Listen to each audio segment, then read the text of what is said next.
எதுக்காக எம்பிஏ முடித்தவங்களுக்கு பெரிய பெரிய கம்பெனிஸ் எல்லாம் ஹை சேலரி பே பண்ணுறாங்கிறது உங்களுக்கு தெரியுமா? அவங்க காலேஜில் படித்த மாதிரியே மார்க்கெட்டிங் எப்படி பண்ணுறது, காஸ்ட் ரிடக்ஷன் எப்படி பண்ணுறது, ஃப்யூச்சர் பிளானிங் எப்படி பண்ணுறது, இது எல்லாமே ரியல் பிஸ்னஸ் வேர்ல்டில் அப்ளை பண்ணுவாங்க.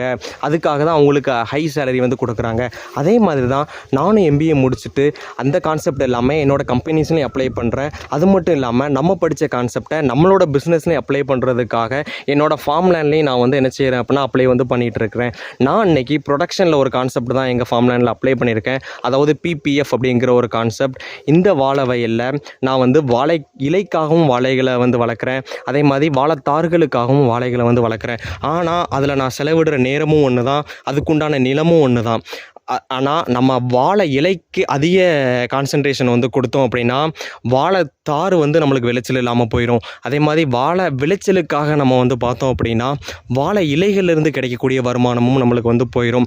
இதனால் இந்த ரெண்டையும் நம்ம வந்து சமநிலையில் வந்து பேலன்ஸ் பண்ணணும். We want to balance that both அப்படிங்கிற சிச்சுவேஷன் வரச்சில் நம்ம இந்த பிபிஎஃப்ங்கிற கான்செப்டை கொண்டு வந்து நம்ம வந்து கேல்குலேட் பண்ணோம் அப்படின்னா எந்த நிலையில் நம்ம வந்து வச்சுக்கிட்டோம் அப்படின்னா நம்மளுக்கு ரெண்டுலேருந்து ஒரு ப்ராப்பரான ரெவன்யூ வந்து நம்மளால் ஜென்ரேட் பண்ண முடியுங்கிறதுக்காக தான் இந்த கான்செப்ட். இவ்வளோ வேலை அந்த எம்பிஏ முடித்தவங்க பார்க்குறதுனால தான் அவ்வளோ சேலரிஸ் வந்து கம்பெனி பே பண்ணுறாங்க. இந்த கல்குலேஷன்லாம் பண்ணாங்க அப்படின்னா அந்த கம்பெனி நல்ல நெட் ப்ராஃபிட் வந்து கொடுக்கும்.